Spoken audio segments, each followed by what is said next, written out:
ప్రభువునందు ప్రియ దేవుని బిడ్డలారా, మీ అందరికీ హృదయపూర్వకమైన వందనాలు తెలియజేస్తున్నాను. ఈ ఉదయకాల సమయం మరొకసారి మనందరము కలిసి దేవుణ్ణి స్తుతించే అవకాశం ప్రభు మనకు అనుగ్రహించారు.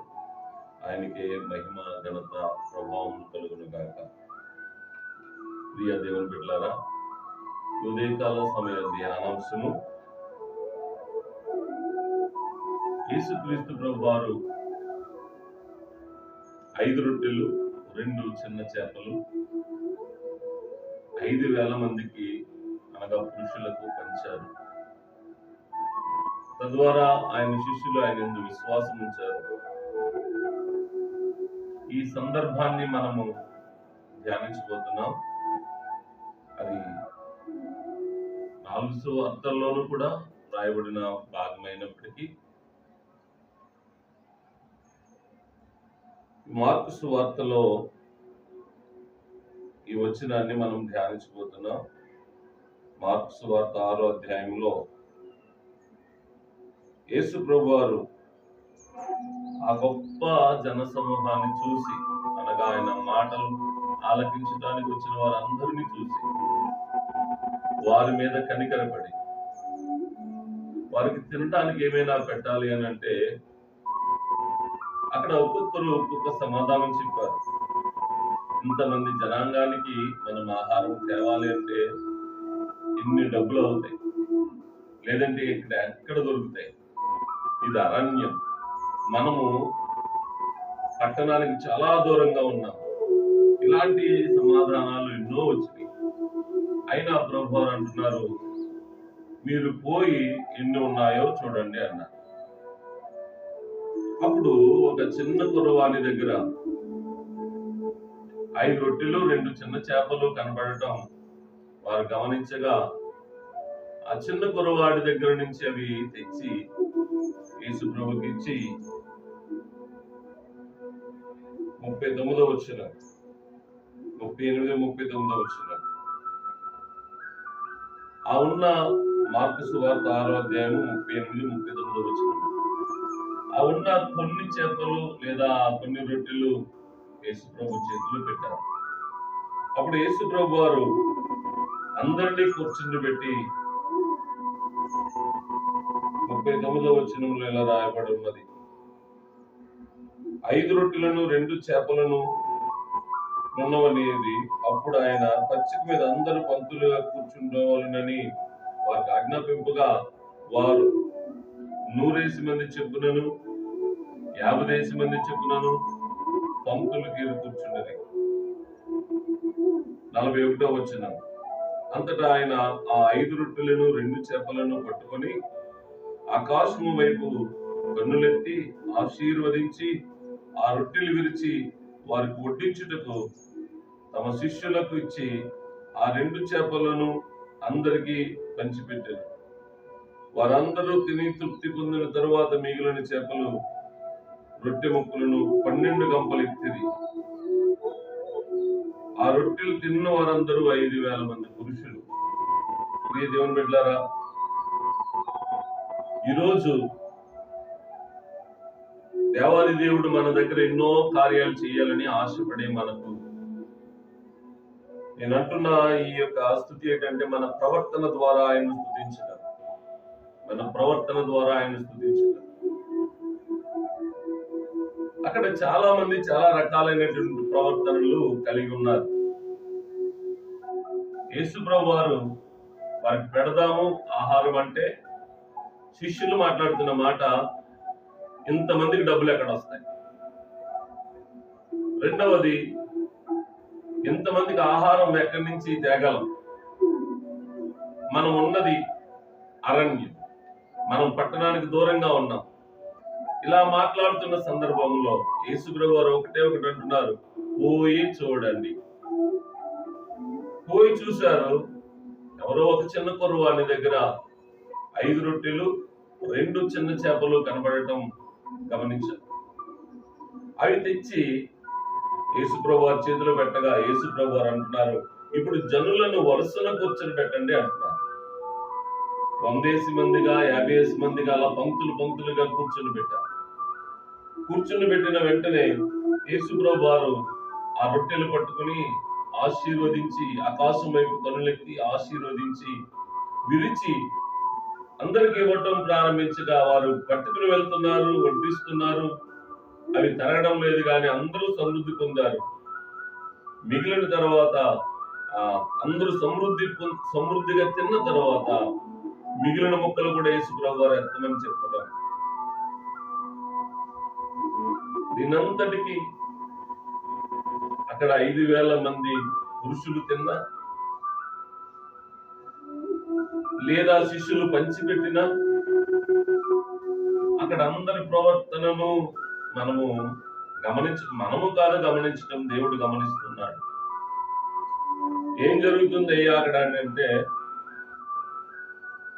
ఇంతమందికి ఎక్కడ సరిపోతాయి అని ఆ 5 రొట్టెలు 2 చిన్న చేపలు ఆ చిన్న కుర్రవాడు ఇవ్వటం మానలేదు. ఆ చిన్న కుర్రవాడు వీళ్ళ వేసిన వాదనలు వేయలేదు. అంటే వాదనలు అంటే వీరు మాట్లాడేది వాస్తవం, కానీ కుర్రవాడు ఎరిగింది సత్యం. వాస్తవానికి సత్యానికి చాలా వ్యత్యాసం ఉంది. దేవుని చిత్తమైతే తర్వాత మాట్లాడతాం.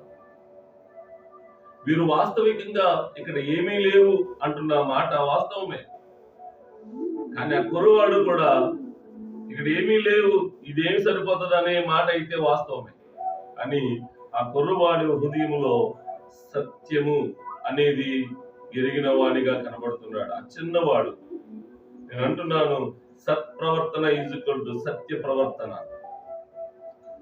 ఎవడైతే సత్యమును గ్రహించగలడో, సత్యం ఏంటంటే మొదట నా దగ్గర ఉన్నది నేను ఇవ్వడం, అది సరిపోతుందా సాలదా, ఇది అవసరమవుదా, ఇలాంటి ఏ ప్రశ్న వేయకుండా అతను ఒక మంచి ప్రవర్తన చేశాడు. ఆ చిన్న బిడ్డ, హల్లెలూయా. ఆ చిన్న బిడ్డ ప్రవర్తన ఏంటంటే, ఇదిగో ఇది పట్టుకుని వెళ్ళండి, ఇది ఉన్నదని చెప్పండి ప్రభువుకు, లేదంటే యేసయ్యకు అని చెప్పుకుని ఉంటాడు. వాళ్ళు ఆశ్చర్యంగా చూసుకుని ఉంటారు. ఏంట్రా పిచ్చోడు, ఈ కుర్రోడు, వాడు తినడం మానేసి 5 రొట్టెలు పట్టుకుని వెళ్తున్నాం, ఈ 5 రొట్టెలు పట్టుకుని వెళ్తే ఆయన మనల్ని ఏమంటాడు అనేసారు. కూడా మన దగ్గర 5 రొట్టెలు ఉన్నాయి, 2 చిన్న చేపలు ఉన్నాయి, ఈ జనులకు ఏ పార్టీ అవి అనేసారు. వారి ఆలోచన కూడా అలాగే ఉంది, వారికి ఏ పార్టీవి అనేసారు. కానీ ఇచ్చిన కుర్రవాడు అనలేదుగా, ఇచ్చిన కుర్రవాడు ఇవేమి సరిపోతాయి అని అనలేదుగా. అతని ప్రవర్తన, ఆ చిన్న కుర్రవాడి యొక్క ఆలోచన, ఆ చిన్న కుర్రవాడి యొక్క వాస్తవానికి నా ఎదుట ఉన్నది యేసుక్రీస్తు ప్రభువారు, నేను ఆయన ఎదుట సరిగా ప్రవర్తించాలి అనే ఒకే ఒక అంశము పెట్టుకుని ఆయన ఎదుట ఆ జనాంగంలో ఒక మంచి ప్రవర్తన కలిగిన వ్యక్తిగా ఆ చిన్న కుర్రవాడిని నేను గమనిస్తున్నాను. ఆ చిన్న కుర్రవాడు చేసినటువంటి ఆ కార్యం, యేసుప్రభు వారు ఆ రొట్టెలు లేకపోయినా కూడా ఏదైనా చేయగలరు, కానీ అది అక్కడ ముఖ్యం కాదు. మనం అది మాట్లాడకూడదు. ఇప్పుడు మనము గ్రహించాల్సింది, మనం చేయాల్సింది ఒకే ఒకటి. ప్రియ దేవుని బిడ్డలారా, ఇది అవుతాదా అవదా, ఇది సరిపోదా, ఇదంతా వదిలేదు. నీ దగ్గర ఏముంది, అది దేవుని కార్యానికి అతి ఉన్నతంగా పనిచేస్తుంది. అది దేవుని కార్యానికి అతి మనోహరమైనటువంటి అర్పణగా మారుతుంది. అర్పణ అంటే మరొకసారి గమనించాలి, మన అర్పణల మీద అనేక మంది స్క్రోలింగ్ చేస్తున్నారు, అనేక మంది కామెంట్స్ హాస్యాస్పదంగా మాట్లాడుతున్నారు.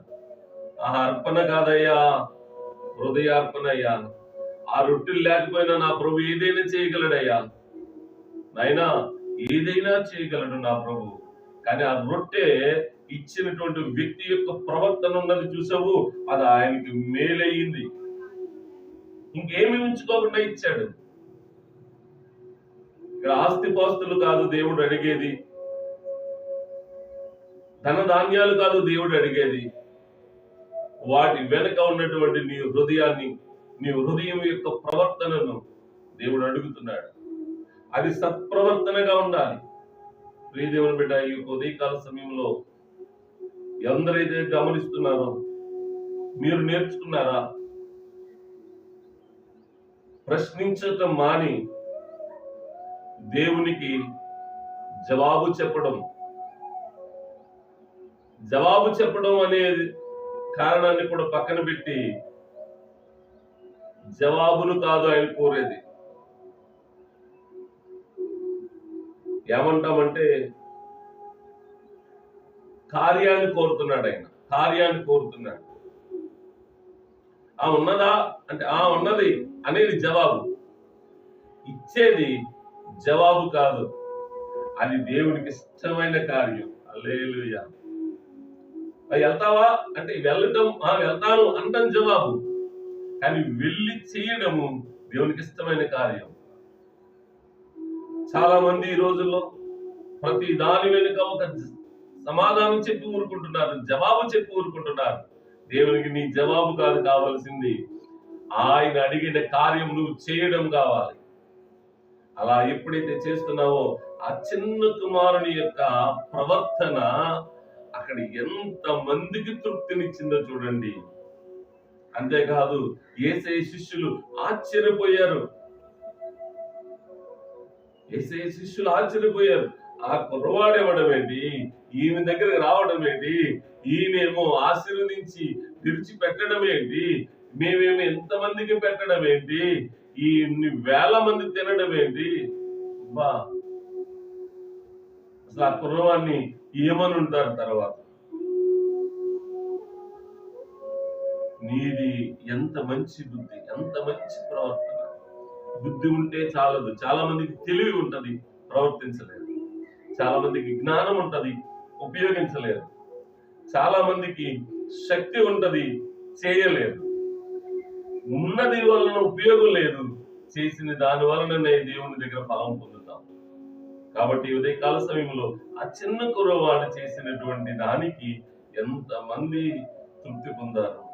ఆ చిన్ని ప్రవర్తన ఎంతమందికి ఆనందాన్ని ఇచ్చింది, ఎంతమందికి కడుపు నింపింది, ఎంతమంది దేవుని మహిమపరిచారు.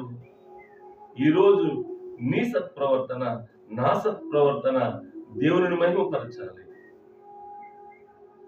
మన ద్వారా దేవుని కీర్తి ఘనంగా చాటబడాలి.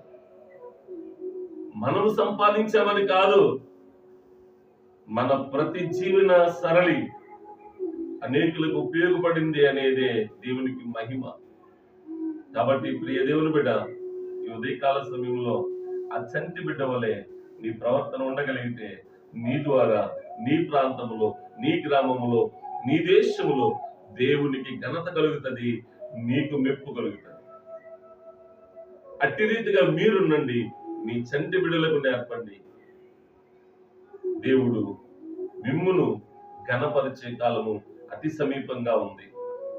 ఇలా ఎప్పుడైతే ప్రారంభిస్తారో దేవుడు మిమ్మల్ని ఘనపరుస్తాడు. అట్టి ఘనత దేవాది దేవుని నుండి మీ అందరికీ కలుగును గాక. ఈ దాసుడు చెప్పేది ఒకే ఒకటి, ఈ సేవకుడు చెప్పేది ఒకే ఒకటి, ఈ మీ ప్రియ స్నేహితుడైన నేను చెప్పేది ఒకే ఒకటి. మీ యొక్క ప్రవర్తన దేవునికి మహిమ, మీకు ఘనత. అట్టి ప్రవర్తనలోనే మనం దేవుని స్తుతించగలుగుదాం. ఈ ప్రవర్తనను ఎంతవరకు మీకు ఎన్ని తలాంతులు అయితే కలిగి ఉన్నారో ఆ తలాంతుల కన్నా ఈ ప్రవర్తనను కూడా మీరు జోడించండి. ఈ ప్రవర్తననే, ఈ కార్యమును బట్టి కూడా దేవుని స్తుతించడం ప్రారంభించండి. మీలో తెలియని ఆనందం, తెలియని సంతోషం, నేను ఇది చేయగలిగానని తృప్తి మీలో కలుగుతుంది. ఎప్పుడైతే మీలో తృప్తి కలుగుతుందో పరిశుద్ధాత్మ దేవుడు మీ హృదయంలోనే నివసిస్తాడు. ఆయనను తృప్తిపరచడానికి, నిన్ను తృప్తిపరచడానికి పరిశుద్ధాత్మ దేవుడు మనలో ఉండి కార్యం జరిగిస్తున్నాడు. అందుకనే ఆత్మ సంచకరువును మనకు అనుగ్రహిస్తున్నాడు. ఆయన మనలో ఉండి కార్యం చేస్తున్నాడు. ఆ కార్యాన్ని మీరు అందరూ పొందుకుందురు గాక. ఆ కార్యాన్ని చేసి దేవుణ్ణి గణపరచుదురు గాక. అల్పుడైన ఈ సేవకుడు చేసే ఈ చిన్ని కార్యమే ఆయన ఎదుట నిలవబెట్టడానికి పరిశుద్ధాత్మ దేవుడు సంతోషిస్తున్నాడు. మీరు కూడా అలాగే ఉండాలని ప్రేమతో కోరుతున్నాను. దేవుడి మాటలు మన వినికిడిలో దీవించును గాక. ప్రార్థన చేద్దాం. పరమ తండ్రి, వందనాలు. ఆ చిన్న కుమారుడు చేసిన ఆ ప్రవర్తన, ఆ ప్రదర్శించిన ప్రవర్తన ఎంతమందికి తృప్తినిచ్చింది, నీ కార్యము జరగడానికి అవకాశం కలిగజేసింది. ఇదిగో దేవా, మా ద్వారా ఆ చిన్న కుమారుడు వలె నీ కార్యములు చేయడానికి మేము మరొక అవకాశము కల్పించే వారిగా ఉండినట్లు సహాయం చేయండి. మేమే కాదు, మా బిడ్డలు నాయనా, ఇదిగో తండ్రి, నీ రాకడ వరకు మాకు ఎన్ని తరాలైతే నాయనా మేము ఉన్నాము, ఆ ప్రతి తరములోను కూడా అయ్యా చంటి బిడ్డ వంటి మనస్సు కలిగి తండ్రి నాయన నీకు ఇష్టమైన ప్రవర్తన కలిగి జీవించినట్లు సహాయం చేయమని, ప్రతి వారిని ఆశీర్వదించమని నజరేయుడైన యేసు నామమున వేడుకుంటూ, ఇదిగో దేవా, ఉదయకాల సమయంలో వారి ప్రయాణాలలోను నాయన, వారి ఉద్యోగాలలోను, వారి పనిపాట్లలోను, వారి కలిగిన సమస్తములోను, వారి యొక్క చదువులకు వెళుతూ వస్తున్నటువంటి క్రమములోను అన్నిటిలోనూ వారికి క్షేమమును దయచేయమని యేసయ్య నామాన్ని బట్టి వేడుకుంటున్నాను తండ్రి. ఆమేన్. God bless you. దేవుడు మిమ్మల్ని అందరినీ దీవించును గాక. ఆమేన్.